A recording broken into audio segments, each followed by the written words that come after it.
Okay. Good morning, Jessica. Morning, Michael. Welcome to day 3 of Cat Lumpur. Very exciting. How were the first 2 days for you so far? It's super enthusiastic because you see how much Jup team has been shipping in 2025. What's up and come on in 2026? We're all very excited and be part of the big family. Yeah, cool. Where did you fly in from? Singapore. I've always been based there. You could have walked here then. Yeah, alternatively. Okay, so you're based in Singapore. Mm-hmm. Very nice. And where do you work? So I'm part of the Huma Finance team. I'm currently running the APAC, APAC for them as APAC CEO. Oh, fantastic. Mm-hmm. What is Huma Finance? So Huma Finance is a global payment financing network that power the movement of stablecoin. If you think about how stablecoin has increased in magnitude, so last year I think the recent McKinsey number that just fresh out of the oven yesterday says 2025 there are 350 billion payment movement based on stablecoins. Okay. That's still a small percentage of the transaction volume on the stablecoin. If you think about it, payment versus transaction is about 0.02%, which is nothing, which is still a baby. Mm-hmm. So we are on that right movement of growing that percentage of movement and power the movement of money. Okay. So then Huma Finance is clearly in the stablecoins world, but what do you actually do? Sure. So if you think about you're sending money from Singapore to New York, as much as 2 financial centers, very often you don't get the money in your bank account after 2, 3, 4, 5, 7 days. You don't know where the money is, right? So we want to change that significantly by powering some of those, remittance company, money service company, by using stablecoin to do transit. And when in between, we're happy to pump the liquidity to them or financing capability to them so they can settle to their end customer instantly. Okay. Mm-hmm. So who is your end user in that case? Yeah, so we are generally enterprise facing whenever it comes to money service or payment service providers, and they use our service, and thanks to us, they can power the end customer. Okay. So it's 2B2C, if in the traditional fintech world, that's how we put it. B2B2C? Yes. Okay, interesting. Mm-hmm. And take me through kind of the customer life cycle, right? Mm-hmm.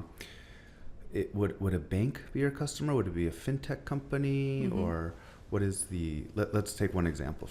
Sure. So and you don't have to name names, but... Oh, of course. Because some of the customers are very happy to put their logo next to us. So let's say it's a Middle East remittance company, which very often Middle East is back to South Asia, Southeast Asia. That's a very common flow.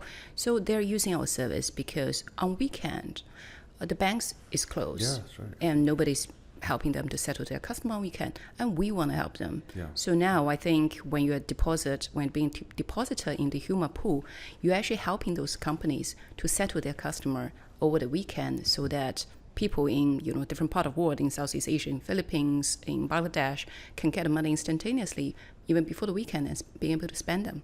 Okay. Yeah. So you're not necessarily creating your own stablecoin, but instead you're helping stablecoins do what? To move faster. Stablecoin in theory are moving on instant basis, but you don't actually see that actually happening in the real world until the penetration has becoming, a good percentage of the money movement. So we believe that stablecoin in general is going to power the whole world. Mm-hmm. And we want to be able to ride on that movement, helping that movement to happen faster. Mm-hmm. We are collaborating with the stablecoin issuers, JupUSD included, and we believe that we are our partner, we are network layer to make that movement faster. I see. Okay. What are you replacing in TradFi? We are replacing the traditional SWIFT system in a way. We're also replacing some of the local rails in a way, because if it's ultimately wallet to wallet, you actually you don't need so many layers of different or corresponding banking and local rails. So could you explain for me in like 10-15 seconds if possible? Sure. How does SWIFT even work, right? And why is it so slow, and why has it persisted for so long, and how will kind of stablecoins take it over? So SWIFT is a messaging system. Messaging system. So the messaging sent across banking partners which have to build bilaterally. Like I have to know you, Michael, in order to send money to you, but you have to know someone in Philippines in order to send money to them. If you think about that, the relationship are built bilaterally. That's why it takes from 70s until now to build that relationship. And each organization have a huge team to build that relationship. But blockchain doesn't work that way, right? If you know my public address, I just send it to you. So if you think about the establishment of that, it's take a long time to build. It's very hard to forgo. And it's just a messaging system. It doesn't help with the settlement eventually. So blockchain fundamentally has one promise. Clearance and settlement are happening in the same place. What is clearance? It means, Michael, I send you $10. Do you agree? Michael, you are getting $10. That's settlement. So you don't need that in blockchain. You know, when I send to you, it's all settled. It's final. Yeah. So if you think about it, clearance and settlement have different speed. That will take you a few hours for a single trade, and it's just me to you, Michael, and your Filipino banks will take that as well. I'm curious. So, would there be any instances? I can't think of any right now, which is why I'm asking. But where that could be abused, almost like I'm going to give you free money, right? And usually people don't say no to free money, right? But are there ways that actually that could be abused within the system? Yeah. So SWIFT are secure in general, the messaging across banks and eventually local rails. Sending money too fast potentially can be a danger. Are there downsides to sending money too fast? Yeah. So therefore, I think what is interesting on chain is that you start to see more of the KYT, the Know Your Transaction Service provider. You start to see more of, where people start to scan wallets and be able to scan transactions. And in the way of, a hacker taking money, they're going to be able to stop it. So there is always a balance between efficiency and safety, which we see in the world, like how fast you can ride on high speed. We need to be able to enable that high speed road to happen, but at the same time put a safety valve next to it. Interesting. So we spoke about SWIFT and kind of TradFi, which means you're very knowledgeable about it.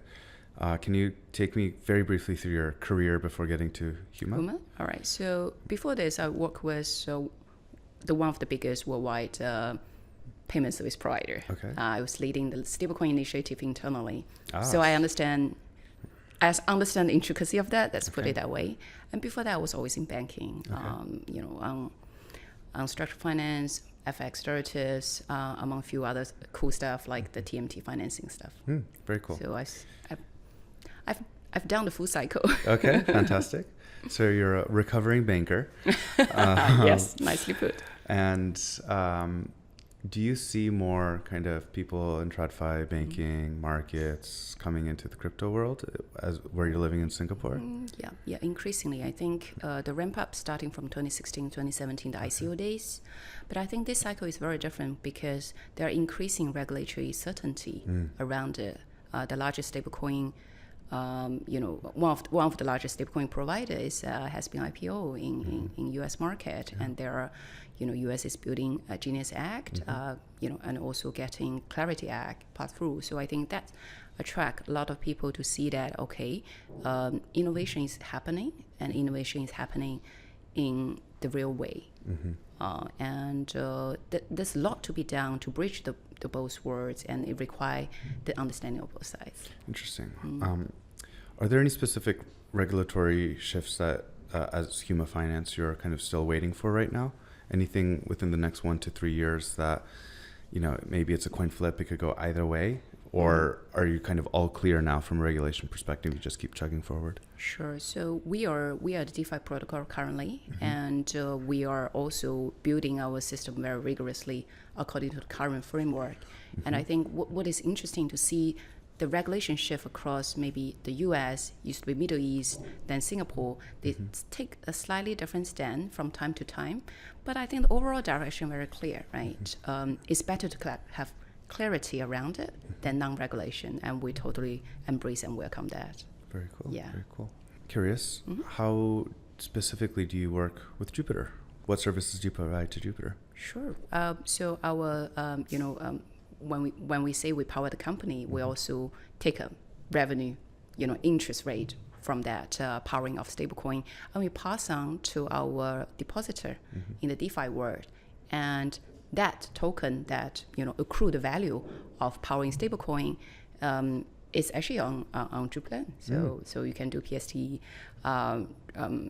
JupUSD now. You can do PST USDC now, and I think historically the founders have a good relationship with Miao. Miao is my school alumni as well. Oh, no way. Yeah, he's we're both from computing school. Okay, fantastic, very cool. So can you simplify your business model for me very quickly? How do you make money again? We make money by powering enterprises to move money faster. So we make stablecoin financing to them. Okay. And we collect an interest rate next to it and pass on to our depositor. Gotcha. So whenever I make a SWIFT transfer or an ACH transfer, which I've actually been doing recently, it costs like $15, $30 each time. And it doesn't matter how much the transfer is, right? It could be $5 or $50,000. It's going to be $15. And with stable coins on, for example, USDC on Solana, it's 1 penny for the transaction. Yeah. But so what you're telling me is you don't make money necessarily from the transaction, but you make money by kind of providing this liquidity and the interest that comes from it, et cetera, right? Yeah, exactly. And we believe that's the way to go because I think the fiat versus $15 versus 10 cents is huge differentiation. There's always room there. Yeah, interesting. So it feels kind of like incentives are more aligned in the way that you guys make money, right? Yes. Yeah, very cool. Interesting. Where do we see everything going in the next 5 to 10 years? Is there kind of a ideal state of the world that Huma Finance is working towards? Yeah, I think there's the two trajectories we're looking at. One thing is that the crypto world is going to go through cycles, clearly, right? We're in part of the cycle. But stablecoins ramping up is inevitable. And given the low base, the speed is going to be, 300, 400%. And in the ideal world, there are, clear regulation certainty around it. Therefore, I think the fintechs as running number one, which we are clearly in the payment financing space, is going to benefit from that. One, from the growth of the market. Secondly, from certainty of the regulation. I think those are the two things that's very clear to me, and there's no, Yeah. Do you have any questions for the Jupiter team? Now I'm going to flip the script. Do you have any, is there anything that you want to ask, or is there anything that you would like to talk about? Sure. I mean, I'm always impressed about Jupiter ship. I think that's always the way to go. But I think there are also a wide variety of things you want to achieve. So how do you do prioritization? I'm always curious. Yeah, it's interesting. So I've been with Jupiter for around a year now. And from what I've seen, it's everything, everywhere, all at once. Right. But one thing that I will say is from the outside, it's like, our mantra is no one ships like Jupiter, right? And every few weeks you'll see another huge release. And just recently, right, it's been JupUSD stablecoin, JupLend. We have more things coming out soon, which I can't really mention yet. But I think the secret here is it's obviously the humans, right, the people in the company, but also the way that the company has grown. So 1.5 years ago, Jupiter was at 30 people. I was not on the team 1.5 years ago, but within this past, 18 months, we're now at 150 people. Wow. Right. So, it's like a 5-6x growth in the span of a year. And the reason why this works is because Miao tends to hire founders. He acquires founders and small teams. And so Jupiter is actually a collection of a bunch of founders within the company. Sure. And so all of these founders feel the responsibility for their own product and service, right? And so that's why you have such a high quality bar of products and so many products, right? And there could be an argument set that, Jupiter doesn't focus on one thing. How can they be best in class? No. Each section is incredibly focused on what they're doing, right?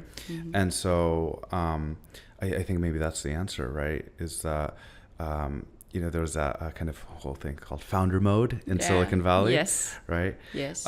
It's like for Jupiter, it's like founder kind of parentheses S mode, right? It's a bunch of founders always in founder mode, just always kind of just shipping product and just pushing it forward. And so it's this like behemoth of founders, just like kind of redefining finance, right? That's super impressive. So I think that's how it works, and that's why it works, right? If you just try to hire, we're going to hire someone ex TradFi or fintech to lead this product or whatever, it might not work the same way, right? So Jupiter's kind of a collection of a bunch of founders and startups. So that's really cool. That entail ownership on anything to do. Yeah. We're almost out of time. Any final questions from your side? Yeah, Michael, you have a really cool job. Is that all you do, or is it just a side job? Yeah, thank you. So I haven't like officially announced this yet, and actually I'm working on the blog post right now. But so basically we were acquired by Jupiter, but we were doing a podcast agency in Tokyo, and so we were creating podcasts for other companies, right? And our own podcast as well. So right now I have maybe like 3 jobs in Jupiter, of which I feel like I get a new job every 2 weeks or something like that, right? But the first is I'm launching and working on Jupiter's on-chain media, which is kind of the name for our upcoming podcast series. And what we realized is Jupiter has like 90% market penetration within the Solana ecosystem, right? But if you go to an Ethereum conference or a Bitcoin conference and you say, hey, have you heard about Jupiter? They'll be like, no, what's Jupiter, right? So, and then if you go to a TradFi conference or something, they'll be like, no, what's Jupiter? What's crypto, right? Maybe not what's crypto, but and so we need a way to kind of cut through all of that, right? Absolutely. And so media is a good way for that. So that's one thing I do. The other is I'm kind of head of Japan, and so Japan is a really interesting market. It's very tricky. And it's the 3rd largest economy in the world. I think there's like 12 million active wallets in Japan, but it's all on centralized exchanges. Yes, and it's all very regulated, right? And so now how do we introduce DeFi? And so the third thing that I do is I'm in charge of the Joy Movement, which is a joint venture with Marie Kondo. Yeah. And this will be a very interesting experiment on how we can try to take a social movement on chain and what that means. This is kind of essentially Meow's Web 4 thesis, and trying to kind of experiment with that. And so I have a lot of my hands. Absolutely. That's all different directions, but that shows that you're all with it. Yeah. So that's that. But Jessica, thank you for coming all the way to Kuala Lumpur from Singapore. And come here more often. Yeah. We have offices both in Singapore and KL. So we're very excited to keep the partnership going with Huma, and I'll talk to you soon. Same here. Thank you. Thank you.